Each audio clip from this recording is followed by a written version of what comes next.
Oh, that is good coffee. Welcome. Looks like we're live now. Welcome to last call of the day. Failure to Stop's last call. This is the show where we give you all the political news for the week. Yeah, I'm wearing a Ninja Turtles ball cap. Yeah, it's nerdy. I get it. But when your kids buy you something, you wear it. If not for anything other than low-key, humble bragging to you that my kids actually care about me. That I might be a good father, raising kids that probably aren't going to be school shooters. This is what happens when you have a relationship with your children.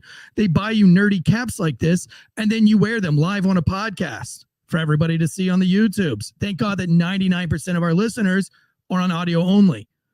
We have an amazing show for you today. We have the FDA Slayer, Jonathan Emord on today. Really excited. Got a lot of questions for him. He's running for Senate. Got a lot of people in the live chats today. Rip Pack, Ben Allen, Mur530, Will Cray. You guys are stacking up. We appreciate you guys. If you want to support this show, you can subscribe to our Patreon, subscribe to our YouTube. Patreon's got a lot of extra content. As for the show, you guys get 5 free shows a week. Brought to you by ghostbed.com/Wolfpack, factormeals.com/Wolfpack50. 50% off on the holidays from Factor Meals. And we also got Manscaped, promo code Wolfpack through the holidays. Manscaped loves us fourth quarter. They do it every year, and we always appreciate those guys. Rippack recently just sent my kids a whole bunch of stuff. Appreciate all the people that keep this show on the live, keep the show on the road. But if you want to go the extra mile and support us, you can drop us a super chat. You can go to our Patreon, and you can go to our paid YouTube membership, and all of that money goes for us traveling, doing all these public speaking events and comedy shows and things like that, so that law enforcement agencies don't have to pay us to do it. We can do it on our own. So all that money goes to a good cause. All this and more on today's Failure to Stop. Let's go.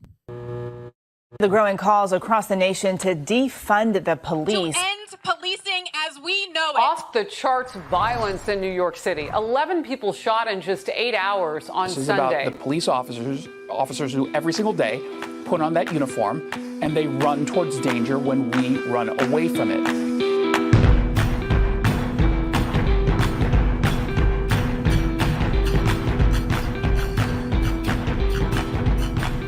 Guns up. Giddy up.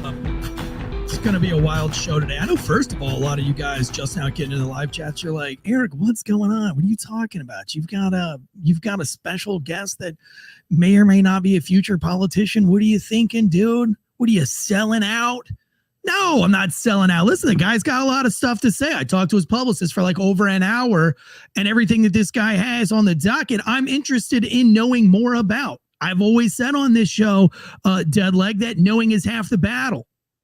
You gotta be in the know if you're gonna do anything. And I know that you're probably sitting in your cop car right now. You're sitting in the old meat wagon and the old red chariot, your little fire truck and all those things. And you're like, oh, are you serious? Are you serious? We don't come here for that. Well, yeah, you do. Yeah, you do, because we talk about politics on this show every week. So why not have a real life politician on here? Especially one that kind of maybe agrees with a lot of the things that we say on the show. Probably not everything. Absolutely, I would guarantee he doesn't agree with everything I say, but he might agree with some things. So anyway, yeah, I'm stepping out of the box. I'm taking a leap of faith, if you will, by allowing our first ever real politician. Listen, I've turned down so many politicians, not because I disagree with them, but you guys know how I feel about politics and politicians. But you know what? There are certain people out there who are fighting the good fight. At least they present themselves to be doing that. And in this case, I found a politician. I did all my research. I talked to his publicist. I went through all of his web pages. I saw his book on Amazon, which, by the way, he's got a few books on Amazon. One's hilarious. We'll talk about it. But I said, you know what? Finally, this might be a guy. This might be the one. This might be the guy. This might be the guy that I actually go out and try to endorse or something like that. So I said to myself, let's have it on. Let's do it. Let's try something new today. Let's try something new. Let's see how it works. If it sucks, if it fails, if I'm wrong, if Tanstradamus is wrong, you guys, you hold my feet to the fire, no doubt. You always do. But I think my Tanstradamus prediction on this one, I feel good about it, and I feel like I've done my research. So without further ado, let me bring on Mr. Jonathan Emord out of, it's Virginia, correct? Correct. Virginia. What if I got that wrong right off the bat? I just tell everybody I did a whole bunch of research, and then I'm like, out of Virginia, and he's like, no, it's Idaho, and I'm like, oh man, I'm just kidding. Mr. Emord, they call you the FDA Slayer. Right, the FDA Dragon Slayer. Yeah, that's a title I really appreciate. I've spent 38 years practicing constitutional law, litigating against the federal government, largely in instances where they violate individual rights. The FDA Dragon Slayer moniker came from the trade press after I defeated the FDA a record 8 times in federal court on constitutional grounds. They were censoring health information, indispensable really to the lives of babies and others. In the baby context, folic acid and the reduction in the risk of neural tube defects was the subject that the FDA did not allow into the market.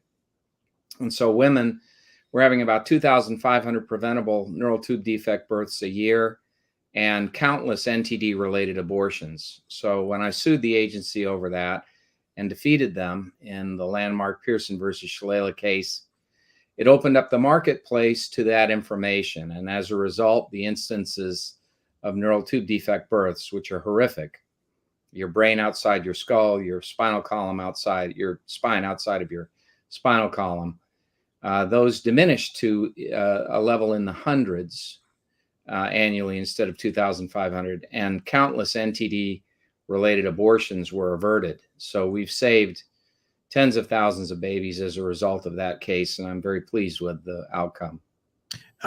Which is very special in a time when saving babies isn't always the coolest thing on the market. Mr. Emord, you're talking to a bunch of first responders out there, which means we're C- students at best. So I do appreciate you breaking that down, Big Bird to Cookie Monster, for us. Folic acid, where does folic acid come from? How does that work? So it's a B vitamin, and it's not commonly available. In order to get it in a bioavailable form, in a form your body can use, you have to take it as a supplement. So what we argued for was a claim that 800 micrograms, that's a very small amount, 800 micrograms of folic acid daily consumed by women of childbearing age in the form of a dietary supplement would reduce the risk of neural tube defect births by 80%. And the court agreed with us that the science supported the claim, and that the FDA's censorship of it for over a decade had resulted in this unnecessary loss of life, and ordered the agency to allow it. The agency then refused to allow it because it was protecting the drug industry from competition from food products and supplements. And so we sued them again, and the court issued a very stern order the second go around, forcing them to allow it into the market. But so I guess is that the motive behind the FDA, is that they'll lose money if the FDA is very, very clearly, the FDA is a captive of the drug industry. And as a result, you have all of these problems with unsafe drugs in the market being allowed because big drug companies are pushing for them to be approved. Most people don't realize this, but the FDA does not actually test the safety and efficacy of any drug. It relies on the drug company sponsor of the drug application to do the testing. That's an inherent conflict of interest. And so we really have no independent check on safety and efficacy of any drug approved by the FDA. And the FDA really is a captive of the drug industry. Dr. David Graham, the FDA Associate Director of Drug Safety, testified as a whistleblower before Congress, before Senator Grassley's committee. And he explained in detail that, for example, Vioxx, a painkiller, was allowed into the market, even though the FDA medical reviewers raised serious questions about its heart toxicity. And then all this evidence came into the market about the heart toxicity of Vioxx. The FDA commissioner, Lester Crawford, met with the FDA reviewers who are demanding action be taken to restrict its availability because of all this heart toxicity. And the FDA commissioner said to the reviewers, "I'm so comfortable with the FDA's approval of this that I'm unilaterally approving it for use in pediatric rheumatoid arthritis patients." in kids with rheumatoid arthritis in the face of all this evidence of heart toxicity. Merck on its own withdrew that drug from the market because of an avalanche of products liability suits. And that person who was the FDA commissioner, Lester Crawford, left FDA actually because he left in a scandal. But then he went to work for Policy Directions, Inc., which is a lobbying firm for Merck.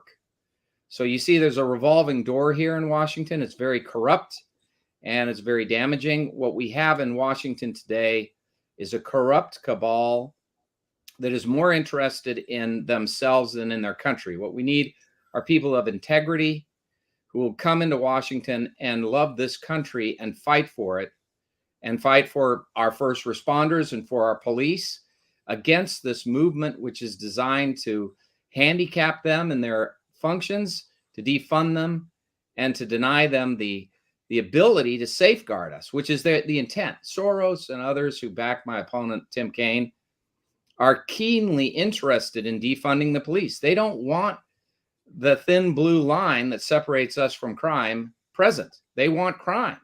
They want to destroy our country. People have got to come to that realization. It's not a mistake that the borders are open. It's not a mistake that there's the defund police movement. It's not a mistake that there is an anti-incarceration prosecutor agenda to get those elected. And now they have been elected 75 instances across the United States from Soros funding. It's not a mistake.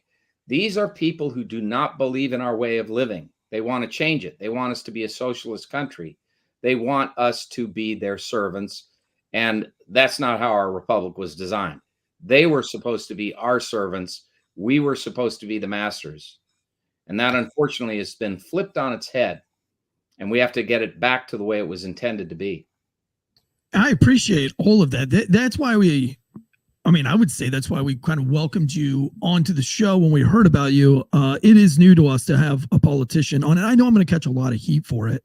Our fans aren't particularly happy with politicians in general, not in the workplace. I might tell you, I hate that word politician simply because I'm not. I've never run for any political office in my life until presently. I had a conversation with Congressman Dan Burton, former head of the Government Reform and Oversight Committee. And I said, look, the last thing in the world I want to do, Dan, because he was urging me to do it, is run for office. I've never done it my whole life. I've been suing the government my whole life. I came in the Reagan administration as an attorney at the FCC to deregulate radio and TV. Then I went into the private sector. For the last 38 years, I've been suing the government where it's violated people's rights. And the last thing in the world I wanted to do is to get into the swamp and to be a part of this. But here's the story. So Burton told me, that's exactly why you have to do this, because he said, if you don't, then you're going to give up the country to these people who are a bunch of carpetbaggers who appropriately deserve the title politician. But no, I don't want to be there. I want to be there only because I can get something done to save the country. I'm going to do that, and then I'm going to get out of there. When I would go to Capitol Hill over the years as an attorney, I would feel like I had to take a shower every time I came back home because it is so disgusting. But if we're going to save our country, we have got to become active. And those of us who are private citizens, who aren't politicians like me, need to get involved and save the country. Otherwise, really, we have a very short period of time before we're going to become servants of this monstrosity that's out of control. I mean, people don't realize this, but 3/4 of all federal law is not the product of those we elect anymore. It's the product of over 250 different federal agencies, departments, and bureaus that are unaccountable to the courts, the Congress, the American people. We have a bureaucratic oligarchy in America, not a republic. And we have to restore that republic that the founding fathers gave us. If we're going to have freedom, if we're going to have rule of law and law enforcement, if we're going to have a safe country, borders that actually mean something, if we're going to have respect in the world, we have to stand up for freedom. And this is the time. So I think people in your audience are probably more interested in seeing integrity restored to government than anything else because they depend so heavily on government for their livelihood. And if you got a bunch of people who really could not care about the police one bit, in fact, they view the police as their enemies and they're running the show, Well, it's not going to be long until everybody's suffering, right? So we have to change that. You just got back from the border, and I know that you've mentioned the border crisis a few times. How long did you spend there, and what did you take away from that? So I spent several days there with the CBP chief, and this is what I discovered, and it is absolutely appalling. Not only are all these people pouring over the border, and they're coming up to the border fence, and they stand at the border fence and they say they want to seek asylum, right? So then the CBP lets them in. They come into the United States, they put them on buses, they send them over to these human processing centers. All of the CBP agents just about have been removed from the border and put in these human processing centers. We have no defense. Anyone can come across. Drones are coming over, big drones, giant ones that are military style used by the cartels, dumping drugs across the border day and night. There's all sorts of criminal activity, gangs coming through, MS-13, 18th Street gangs, Cribs, Bloods, all sorts of criminals, sex traffickers, drug traffickers. And they're not just coming across, they're actually coming in seeking asylum. So what happens is you have all these people seeking asylum. They're not vetted at all. They put them in these human processing centers, 130,000 square foot tent. It's just one tent. There are 13 or 14 tents, 130,000 square foot tent. They have pods. They call them pods in there. They're clear plastic rooms. In each one of those, there are like 100 or so of these illegal aliens. You see on their faces, you see that's MS-13. You see all sorts of tattoos and stuff that indicate criminal involvement. They're required to presume they're totally legit. And this is what processing means. Get ready for this.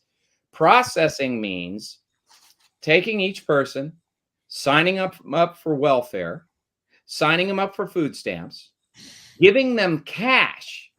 If you got a family of 4, they'll give you about $3,000 some odd dollars in cash.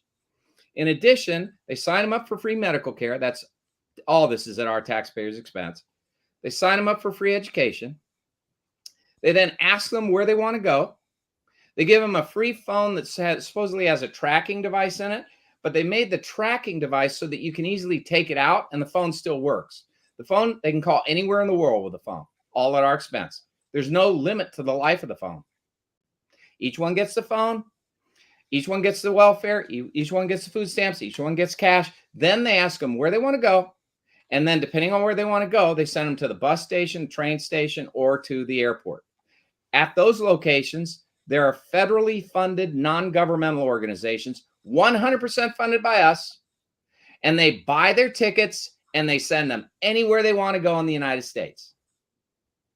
Now, this is not hundreds of billions of dollars like the Biden administration says. This is at least $1 trillion or more dollars annually. Because each one of these people is effectively getting $100,000, maybe $110,000 worth of benefits and federally funded support each year. Right. And we are talking about, they say there are 8 million illegals. That's way low, according to the CBP chief. He said we're looking at like 20 to 30 million right now. By the end of the Biden administration, there may be upwards of 50 million. Now, that's way beyond what they're admitting to. But remember, they are keeping from us a massive amount of information, not least of which is what's going on in these human processing centers. If every American knew that they're paying like $100,000 for every single illegal alien they're letting into this country, with no limitation whatsoever on the number that they will accept, I don't think they would be very pleased. But they keep that from us. You can't go into those human processing centers unless you have a special clearance to get in there. And they keep the press out. Yeah, I recently had Jaco Booyens on our podcast. He's real big in human trafficking, probably one of the leaders in human trafficking, combating human trafficking in the world. And we talked about some of these Black Rock facilities that are not, they're NGOs, but it's all of the 18 and under, or the under 18 children who come across the border without families that are staying in these compounds, and the security force behind them are a Portuguese like a Portuguese security company, and there's no one allowed to be in and inspect them. And it was actually the governor of New Mexico found out about this, or was it Arizona? It was either Arizona or New Mexico, and she was like, "No, we're not. This isn't happening." But in Texas, and in other states, these things are allowed to happen. You fought against the FCC in regards to being able to speak freely on the radio or handle information or misinformation. What is your take right now on podcast platforms being regulated or social media being regulated on misinformation? Or there's no power of the Food and Drug Administration to regulate the internet. The Federal Communications Commission. There's no power under the Federal Communications Commission Act that affords FCC jurisdiction over the internet, and yet they're seizing it. Right? They're proclaiming themselves as having that power. Now, this is not unusual. This has happened all over the whole, bureaucratic state, the administrative state. But it is clear evidence that just how precarious our freedoms are. I mean, if a regulatory agency that does not have jurisdiction over the internet can suddenly seize that jurisdiction just by unilateral action without any statutory basis, which is what they're doing, there'll be no end to the limitation. They'll begin using, of course, this whole disinformation thing as a justification for government censorship. This has happened not just in the internet context. We saw this whole thing happen with the Biden administration and the Twitter files all throughout the pandemic. So we had no free information about criticism of the vaccines, about information on early treatments. All of that was heavily suppressed by actions of the federal government. The greatest instance of censorship in our country has just happened, and they have an appetite for it like you would not believe. And so we have to rise up against it. We have to have litigation against it, but we also need new members of Congress in there who are going to wield the axe against the administrative state to stop this. It is endless. It is day and night. Whether it's the Federal Trade Commission, whether it's the Food and Drug Administration, whether it's the Consumer Product Safety Commission, whatever agency you want to look at, I can show you instances of gross assumption of power beyond their statutes and violation of your rights. We are under siege. Those of us in this country who believe in freedom are in an extremely precarious position because the government is unceasingly going after us. Do you feel any anxieties or fears over going again? I mean, do you feel like David going against Goliath? I mean, if you're going against Soros-backed politicians, what does that look like for you? I mean, does that intimidate you at all, or not in the least? I'm not intimidated in the least. I mean, I've spent 38 years fighting the federal government. I've gone up against the best attorneys the Justice Department has to offer. I've gone up against the deep state and all of the efforts at trying to undermine me as a person and to really bribe me or otherwise intimidate me have been used. I'm not a person who's going to be intimidated. I love my country. I love the Constitution. I believe in the rule of law. I don't believe in a two-tiered system of justice. And I don't want my children or your children to have to live in a country that has lost the Constitution and is no longer a republic. We have to fight for our country. There are many in your audience who fought for their country overseas, who fight every day for law and order in their communities, and who put their lives on the line. They're the heroes. All I'm doing is raising a fight in a battle against a real villain, Tim Kaine, who's a Soros clone, in order to save my own state, my own country. If people will vote me in, I'll do it. I'll save it. And I'm not afraid of anything, and I am not intimidated by anything, and I am committed to this no matter what. So as I tell my audiences across the state, winning is not an option for me. Winning is a necessity because I believe it essential for us to save our country. That's why I'm doing this. And that's kind of what drew us to you, into bringing you on. And the way you speak on your website and the way you talk, what, in your opinion, I'd like to throw this out there. Recently, big news has been that Biden has reached out to influencers on social media, mainly TikTok, right? The devil of all social media platforms, TikTok. He's having a real problem with trending hashtags. Recently, one of the hashtags that went viral was about the economy. A young man had posted a picture of what he bought, a hamburger and French fries, and then showed a receipt a year ago and showed the price difference. And they tried to kind of squash this out of the algorithm. And now the White House, and this is coming from a dailymail.com. There's a few other news sources out there, but it's could TikTok sink Biden's 2024 chances? Gen Z influencers complaining about cost of living and property prices could sink president's reelection despite falling inflation. Now, this was from the 18th, and then just yesterday, the Biden administration released something about reaching out to influencers to have economic to post economy posts that are more positive economy posts, if you will. So, and I thought this is a great move from the Biden campaign. You don't see the right really using social media the way the left does. Why is that? Well, I think part of the problem is that we are not a monolith. We are freedom advocates, and as a result, we disagree. And also we tend to focus on substance rather than superficiality. Biden is selling Bidenomics just by saying Bidenomics is good. That's it. But the reality is, of course, that Bidenomics is brokenomics. I mean, the kids are understanding this. The next generation is appreciating, as you're pointing out, and they're not misled by Biden. They know he's a complete buffoon. They know that he has overspent so massively that he's caused inflation, and they know that he's destroying the whole fossil fuel backbone of the American economy with a climate change agenda that's out of control, the result of which is to cause gas prices to leap upwards of $4 a gallon. And this is going to get worse, and they know it, and they know their future is at stake. So the solution to this problem is really rather straightforward. You cut government spending, you cut government regulation, and you liberate the marketplace. You cut taxes. You allow people to keep more of their own money. And then the other aspect of this, which is critically important, is that you end this climate change agenda so that we have $2 a gallon gas again.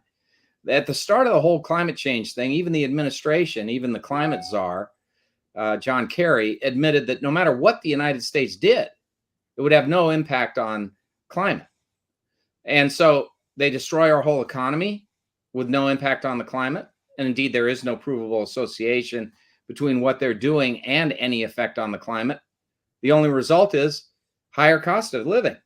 So we've got to bring all that down. And I think that we can. We can break down the regulatory barriers. We can allow for energy independence to return. We can become a great power again. We can have our gross domestic product rise, and we can have economic opportunity for every young person in this country. It just requires getting government out of the way. Ronald Reagan brought me to Washington. I came to Washington to be at the FCC, and Ronald Reagan famously said that government is not the solution to our problems, government is the problem. And that is the same way then as it is now. Government is the problem. If we trust in individual liberty and freedom, we can achieve great things. That's why Ron Paul has endorsed me. We share that value. And a lot of young people all over the country are very much keenly interested in having a chance to make it in an economy that works rather than what Biden has given us. Biden is a disgrace. I mean, he has the chemical electronic activity in his brain of a houseplant. He really is terribly inept, but he's also very dangerous because he is a puppet of the far left that he's allowed to take over the administration. How do you see this next election coming forward? Like, do you have an, we always call it a Tanstradamus prediction, Tansey, as in Nostradamus, Tanstradamus. Do you have an Emordamus prediction for the next presidential election? Yes, I think that unfortunately in 2024, the economy is going to worsen significantly. Most economists and most financial advisors are predicting that very thing. And I think they're right. You can't spend like we're spending to the tune of trillions beyond the budget. We have a $2 trillion national deficit annually, which is going to go up next year. We have a $33 trillion debt that's going to be even much higher next year. We have a shrinking availability of loans and lending. We have gas prices going through the roof, grocery prices through the roof, and they're even cracking down on making available gas stoves and other things. I guess Kamala Harris is exempt.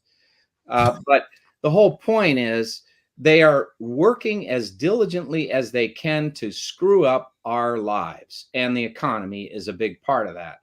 And so next year, it's going to be much worse. What's going to happen? I think invariably we're going to see the American public is going to reject what's in there. Biden is not going to win re-election. As far as my own race is concerned, because Tim Kaine is a Biden clone and a Soros-backed Biden clone, I think he's going to go down to defeat. I think I'm going to beat him very soundly. And I think also I'm going to beat him soundly because Virginia has never seen a candidate like me before. I don't mince words. I tell people exactly what I think, and they can like it or not like it.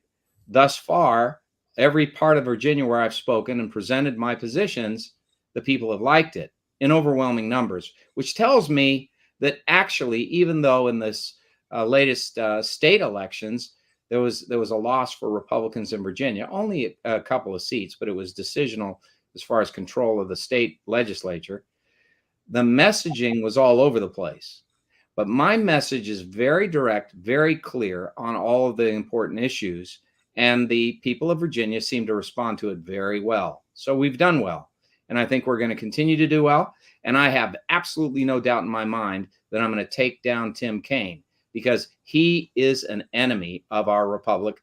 He is an enemy of our liberties. And he is an advocate of this far left agenda, even though he packages himself as a moderate. He simply is not, by what he has done. He could never have been a true moderate and have been a vice presidential running mate with Hillary Clinton. He could never have been a true moderate and have met at that time with Alex Soros and received approximately $100 million for the Clinton-Kaine campaign. He was the man who asked for the money. And he's also been funded by Soros ever since he was the mayor of Richmond, which is 25 years ago. So he has the longest, most persistent relationship. In fact, if you go on Instagram right now and look under Alex Soros, you'll find a picture of Alex and Tim standing together. And Alex writes on his Instagram post, "I love this man." So you had mentioned that you mentioned that they're trying to ruin our economy. They're trying to bring us down. They're trying to destabilize the police and the court systems, everything like that. If they're going through those lengths to do such evil deeds, who's to say that anybody is going to win the next election? I know that sounds like a wackadoodle question to you, but as a layman, as a dude who talks to probably thousands of people a week, I hear it more often than not of, do you think they're going to allow somebody to just waltz in? And I think that's the problem. That's what a lot of Republicans or conservatives feel like today, is that the conservatives really aren't aggressive enough. And the ones that are aggressive are on the wrong side of the table. That the kind of the guys, they're allowing, or what we perceive to be them allowing, these kind of unjust things to continue to happen. Yeah, we've got problems. We have not only a Democrat Party that's in lockstep moving towards a socialist state, but we also have Republicans who are cooperating with them in achieving that, largely because they fit the category of what are called rhinos. They fit the category of individuals who profit from big government, and just in a different way. They profit from anti-competitive regulation. Big business benefits from that and pays them handsomely in donations and support. Those individuals are just as bad as the leftists who want to destroy our country. We have to save our Constitution. Our Constitution hangs by a thread. We have to save it. This is not an option. This is a necessity. If we want to be a free people, we have to win these elections. And by we, I mean we've got to take those who advocate big government and who have been playing this game of protectionism and get them out of the government by voting in the right people. Now, I know if I get in there, I'm going to have some allies. I'm going to have Rand Paul. I'm going to have Mike Lee. I'm going to have others who are like Jim Jordan, who are activists, want to make sure that legislation is introduced to reduce the size and scope of the federal government and free people and let individuals keep their own money. You know, Thomas Jefferson had the recipe for good government, as he referred to it, all the way back at the start of the founding of our country. He said, "A wise and frugal government shall restrain men from injuring one another, shall leave them otherwise free to regulate their pursuits of industry and improvement, and shall not take from the mouth of labor the bread it has earned." He said, this is the sum of good government. And it is then and it is now. And the reason why it is because at the heart of our country, this is what defines us, is liberty. It's not equity. It's not ensuring equal outcomes, which is an utter disaster, because every time you pull down what is above, you do not benefit what is below. You just reduce everything to a lowest common denominator. We need meritocracy. We need exceptionalism. We need people to want to make America the greatest nation on earth. We need them in government. We need them in the private sector. We need this whole ridiculous mea culpa regime that is constantly flogging Americans and themselves for allegedly being colonists, colonial powers that have ruined the world. That nonsense, which is utterly false historically, needs to be eliminated in favor of getting back to work, getting back to making everything the best we can, defeat China based on economic supremacy. We can do it. We can help our country enormously. And it starts with breaking down government. It starts with ensuring that freedom reigns again. And if we do that, we will prosper. And if we don't, we're going to look like Venezuela in just a few years. Yeah, and I guess like that kind of going back to my whole point why I'm kind of angry with conservatives is there's not you got to win the younger vote. I mean, you've got to win the next generation vote. I don't see the Republic. I mean, other than you coming on a podcast, sure, that works. And we do have quite a number. I think our demographics like 25 to 43, which is a really large demographic for a podcast. Most podcasts are a little bit more narrow in scope than that. But what are Republicans, what are conservatives doing? Or actually, that shouldn't be my question. My question is, why aren't they actively trying to pursue the younger generation? Well, I can only speak for myself, and I know that I am. So I speak at Turning Point USA events. I go to college campuses. I'm talking to youth all the time. I meet with college Republicans. I meet with various groups, like, for example, Stand for Health Freedom, which has endorsed me, has 570,000 members, many of whom are under the age of 30. It's an interesting situation. Because I am so consistently an advocate of freedom, because I don't believe in vaccine mandates or mask mandates, because I vigorously oppose that, because I believe that everybody who lost a job in the military or who was forced out of the military, or physicians and doctors, nurses and healthcare providers all kicked out because they wouldn't get the vaccine.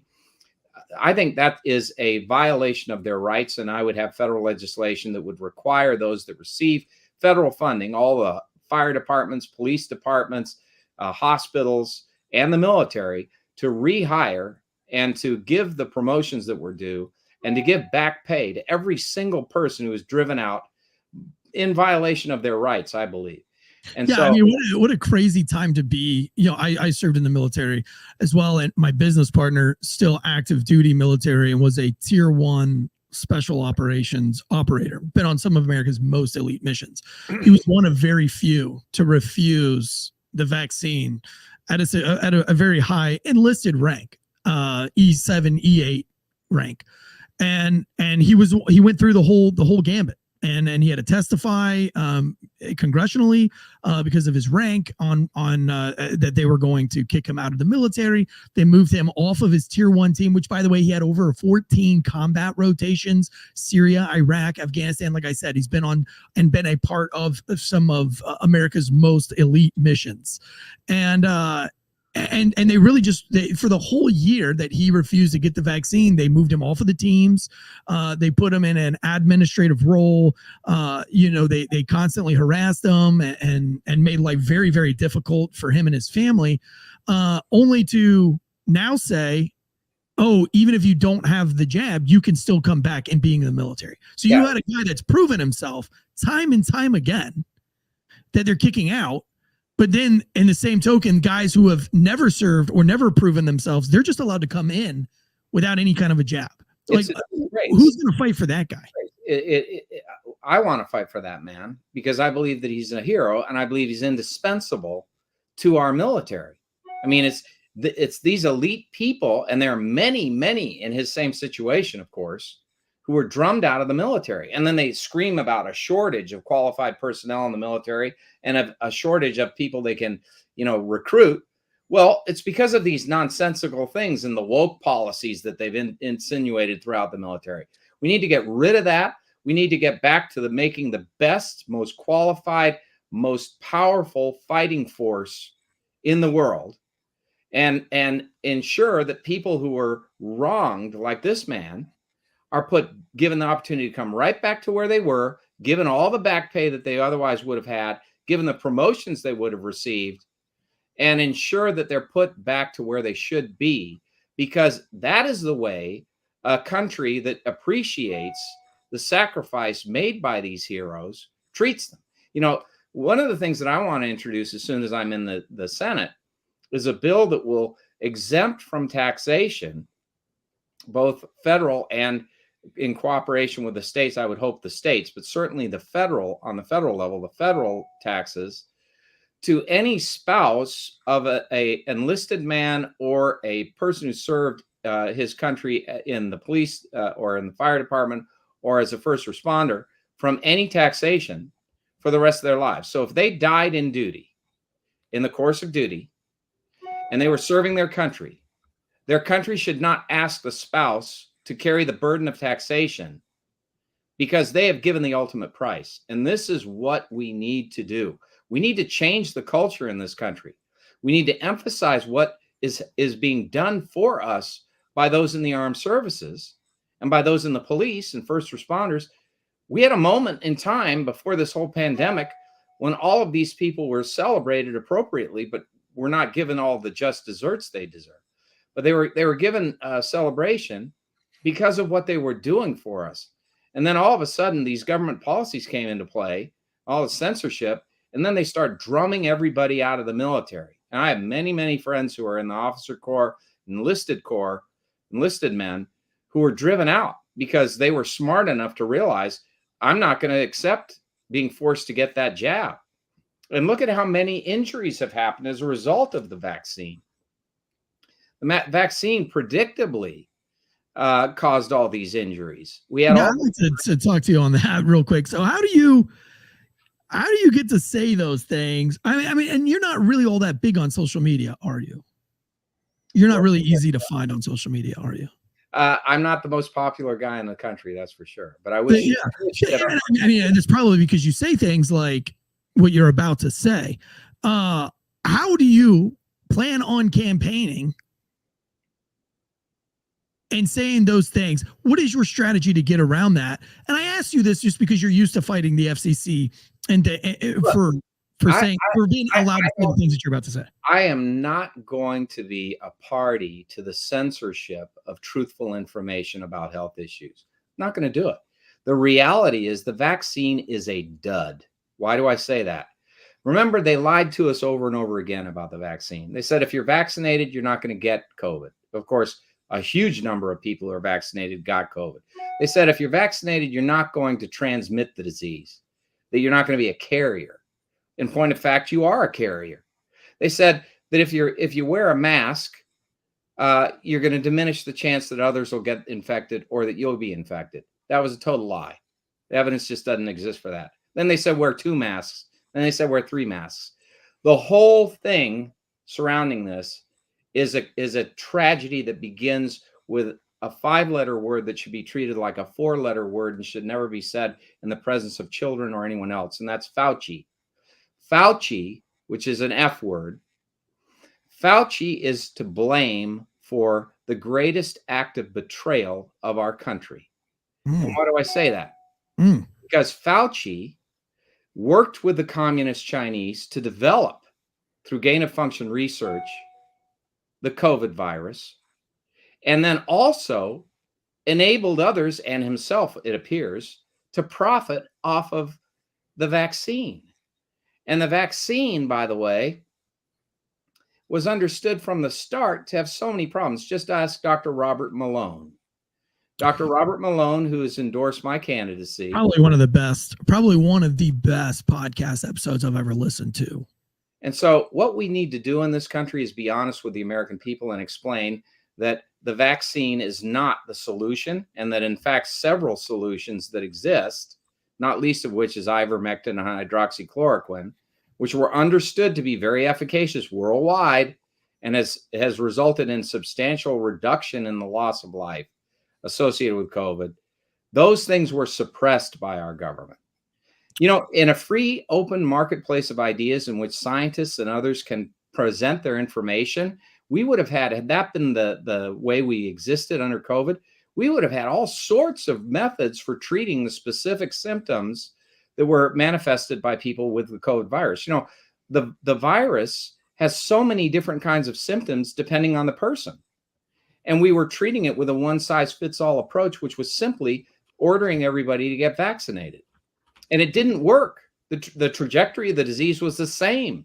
Despite enormous numbers of people getting the vaccine, we still had 1.2 million deaths in America, and around the world, millions of deaths. The vaccine's a dud. Yeah, I mean, going back to Dr. Malone, and he took a lot of heat. And I think he had to leave the CDC, or did he leave the CDC on his own, or was he? No, he was used the whole time. I mean, ever since he started to raise questions, he's the inventor essentially of the platform. Right, he owns the platform. Does he have like the patent to the mRNA? Brilliant scientist. He came up with that, and he understood its limitations, and he appreciated that it would be a disaster to use that as the platform, simply because if you invite your own DNA to create spike proteins, he understood that would create a very dangerous scenario, which we now know because science has proven it, that it's not what they told us. They told us that when you get the vaccine, it's localized to the point of injection, and that there it would develop antibodies, and that the creation of this artificial spike protein would dissipate and disappear from your body within a very short period of time. What we now know is that they lied to us. It doesn't just stay in your arm. It goes throughout your whole body, into your brain, your lungs, everywhere, and that it produces inflammation effects, and that the generation of spike proteins is not stopped by some artificial assumed period. It goes on and on. Sometimes for 6 months or more, people are still producing spike proteins. What does that mean? That means that they're constantly creating inflammation effects in their body. What does that mean?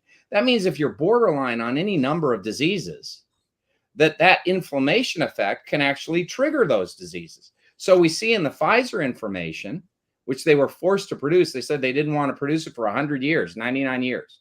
The FDA was all for that. Keep it quiet for 99 years.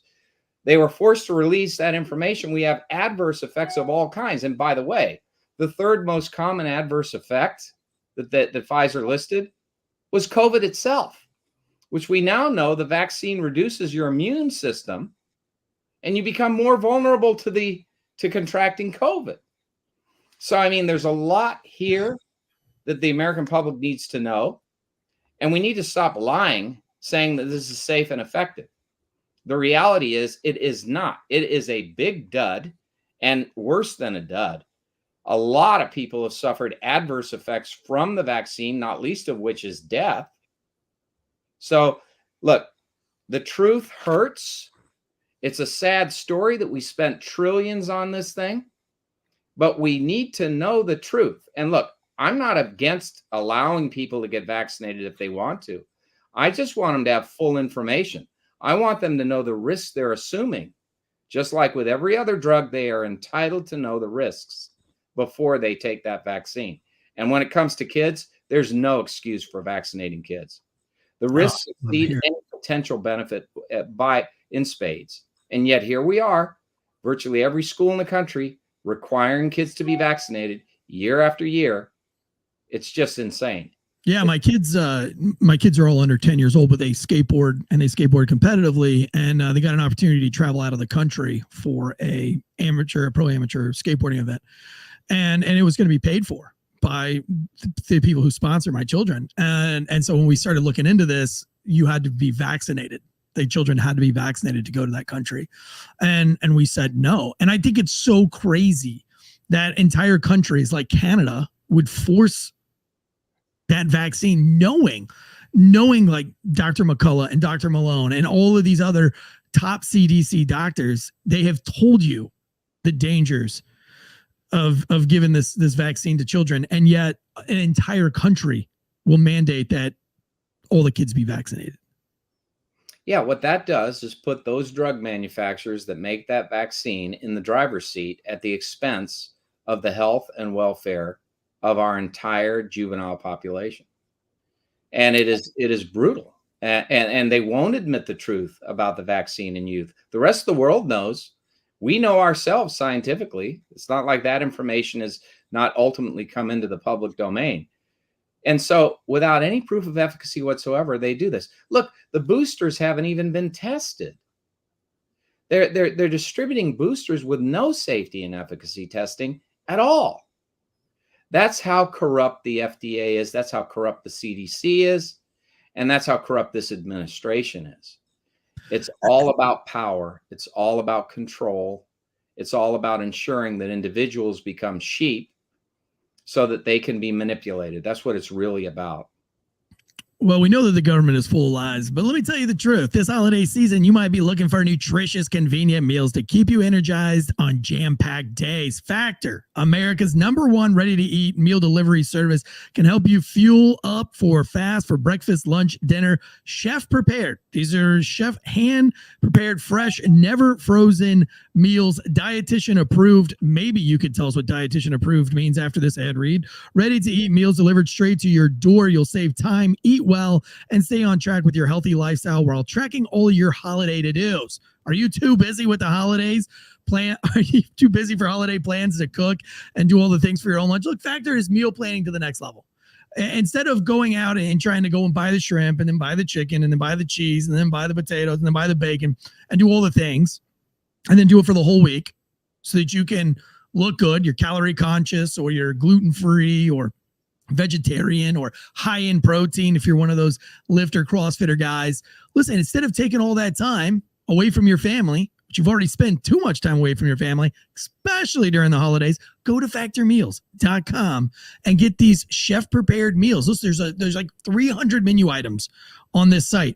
And like I said, you could do calorie conscious, you could do vegetarian if you want to, you could do protein heavy, and you can pick out meals that are freshly delivered to your door for the whole week. You can do 3 meals a week, 5 meals a week, 7 meals a week, whatever it is that you got to pack up your shift. Head over to factormeals.com/Wolfpack50 and get 50% off. Head to factormeals.com/Wolfpack50. Use that code Wolfpack50, get 50% off. And yeah, anyway, so we really appreciate Factor Meals. What does dietitian approved mean? Registered dietitians are those that achieve a certain level of education, usually at the baccalaureate level, no higher. And they review. Is it going to be dietitian approved, or does it not mean anything? It means a little bit, but it doesn't mean as much as it would if you were certified by, say, the Board for the Certification of Nutrition Specialists, which is only available to graduate level nutrition experts. I've recently left the board, but I was for 25 years on the board of the Board for the Certification of Nutrition Specialists. And that's the graduate level certifying board. But nonetheless, those who have a bachelor's degree in nutrition oftentimes get a registered dietitian credential, RD, and they know a little bit about nutrition, not as much as the graduate level people, but enough to talk to you about basic food groups and so forth. Sure.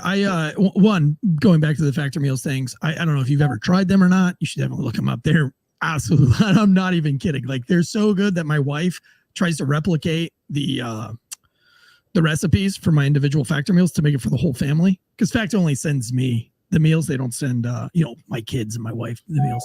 And so my wife tries to recreate the recipes because they taste just that good. We actually had we just had one yesterday, not a factory meal, but my wife recreated the recipe yesterday. It was really good. But going back on the factory meals thing, I mean, they taste fresh, they taste healthy, they look healthy, they have all the colors, all the things that you need. But I was talking to a doctor. She owns she's a pediatrician, but she owns a pediatric practice. And she was telling me that they probably spend 5 days on nutrition, getting your doctorate degree, and everything else is pharmaceutical. And anytime that she would try to bring it up, not only would she be shut down, but she would get disdain from the professors and like, hey, she tried to talk about yoga or try to ask questions about other, not like, medically. I mean, I don't know. What would you call things like yoga and things like that? So there's allopathic medicine, which is the conventional medicine largely dependent upon drugs.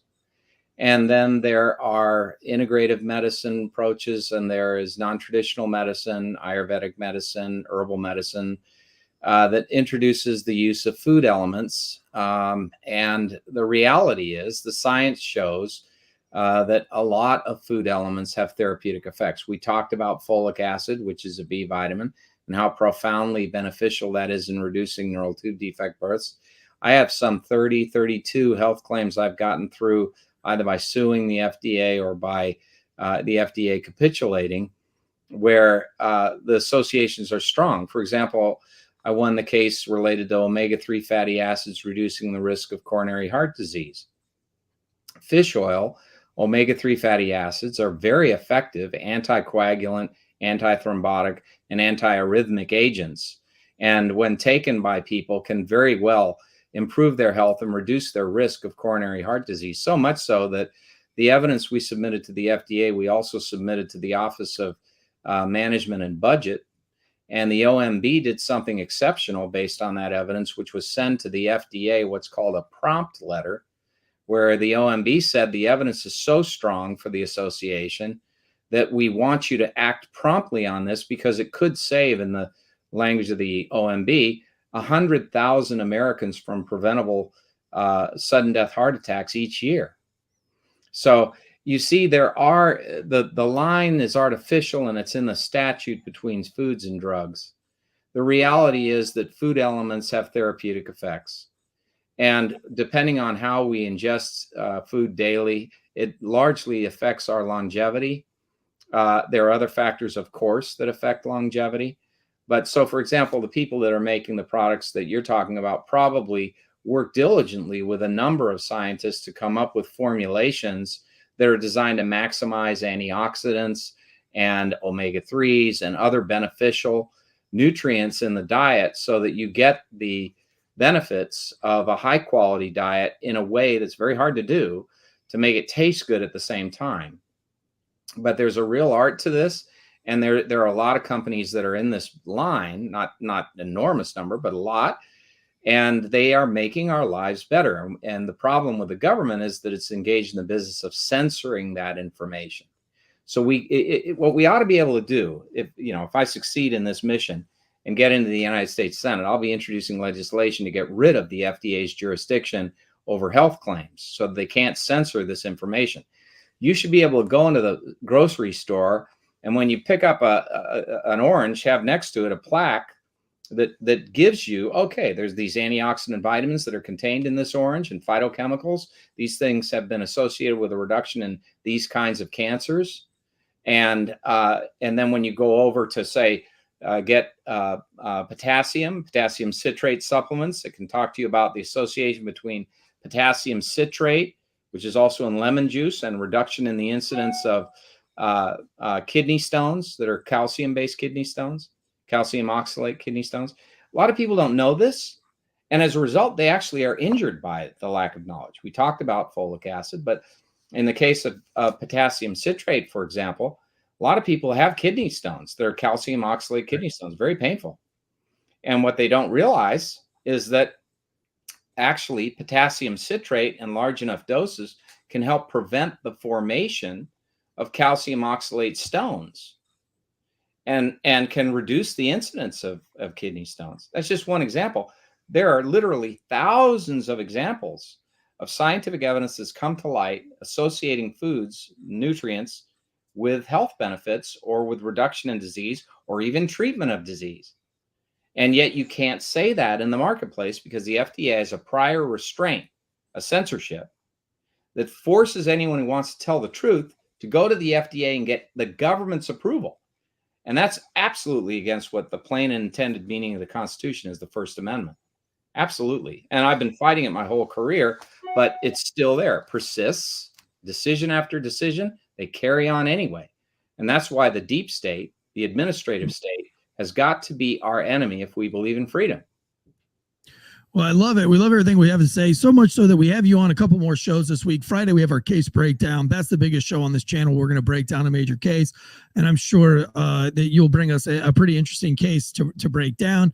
I think Joni had already mentioned a couple of ideas to me, so I'm excited for Friday. And then for Night Shift TSI, real quick, just to plug that show, it's separate from Failure to Stop, but it's with Conservative Ant, and that is our new Night Shift Top Secret Information show. You were on George Norrie. That was, let me be transparent and not lie to our listeners here. Listen, I'm a huge George Norrie fan. I would not be a podcaster had it not been for the legend himself, George Norrie, on Coast to Coast, AM radio. I lived all my night shifts. That's why I named the show Night Shift, was because when I was on night shift, I listened to George Norrie. You got to be on George Norrie's show. I'm extremely jealous.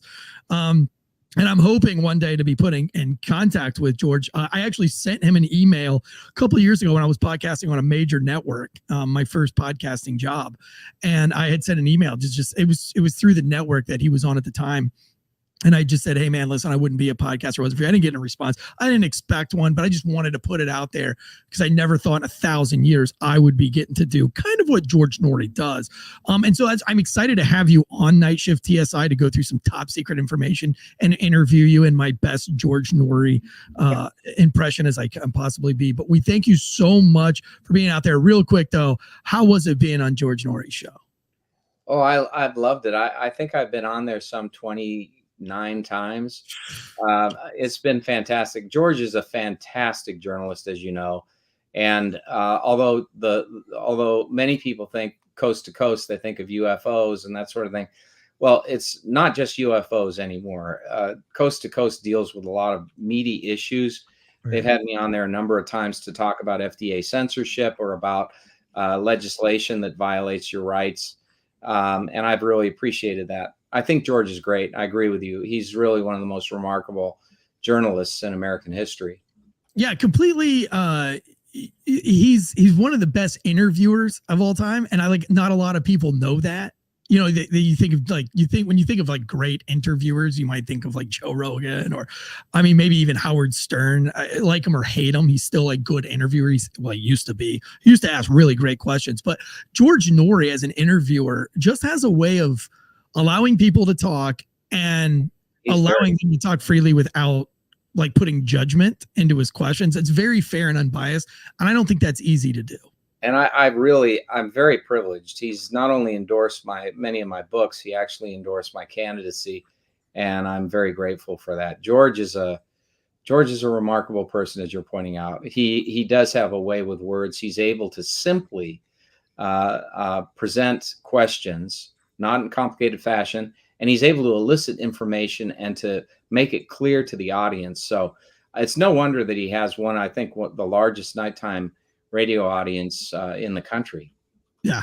And listen, there are plenty of nights where I say, well, it would be raining and I would be sitting behind the church in my cop car, on a Monday night when you're not getting any calls. And I would have such a tight hold on my steering wheel from listening to whatever story is being told on George Norrie's thing. And I would be almost more exhausted in a shift of just listening to George Norrie than I would be actually fighting crime because, some of those stories are so spooky and, it's just and so but you've got a couple of books out. Let's plug those really quick. I want to talk to you on Friday about your Christmas book, but really quick, where can everybody find you? What books do you have out and what can people do to support you?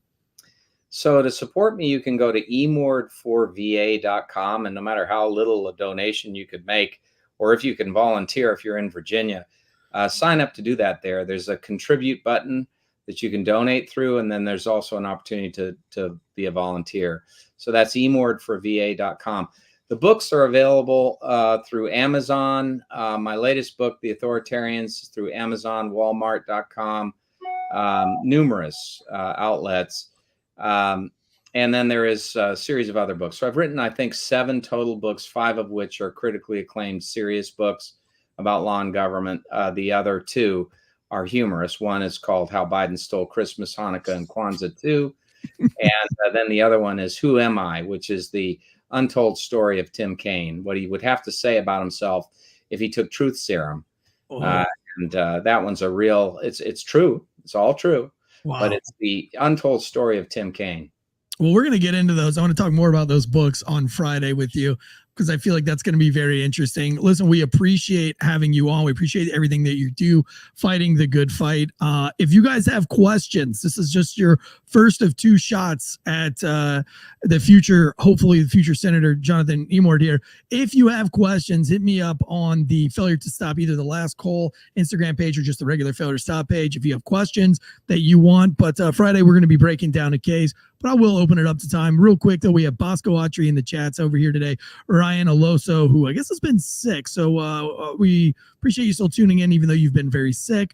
Michael Hendricks, Fulcanator, a couple other, I'm not going to keep scrolling up all day. But listen, the point is that we appreciate all of you guys being in the live chats, and for all you first responders out there doing the Lord's work, stay safe, guns up, giddy up, and we'll see you tomorrow. Jed, like real quick, tomorrow, do they have the new sports show? Is that coming out tomorrow, or is that next week? We do. They pre-recorded that last night. So we do have a very special, brand new. Oh, go ahead, Deadleg. Yeah, tomorrow they pre-recorded it. John, and I don't know if you want to give out the other person, but John is on it, and somebody else is on it. There's another host. Mr. Kiefer, my co-host from down the pool, is coming out, and he's going to be co-hosting the sports show with John. And they pre-recorded I think an hour and a half of it yesterday. John said it's going to be somewhat of a pilot episode, but we'll see. Gotcha. So that's going to be coming out tomorrow. Listen, maybe I am selling out. Maybe I'm selling out. I hate sports. I'm not really a big sports guy, aside from rugby. And now we have a sports show coming on the network. So, and now I've got a politician on. Listen, I've got a lot of self-examining to do in the next couple of weeks. It's late in the year. I'm doing the best I can. But look, I wouldn't have put it out there if you guys weren't asked for it. Just because I hate sports doesn't mean our audience hates sports. Just because I can't stand politicians doesn't mean our audience can't. And listen, I'm glad the first politician we have on here also hates the word politician. So maybe that's a little bit of saving grace for myself. But listen, I will do some I will reflect on my current behaviors here, guys. And I promise you, I'm not selling out. Join us tomorrow for the sports show. Join us Friday for case breakdowns. Jonathan, it's been an honor. Thank you, sir, so much for being here with us. We really appreciate you. My pleasure. Take care, guys.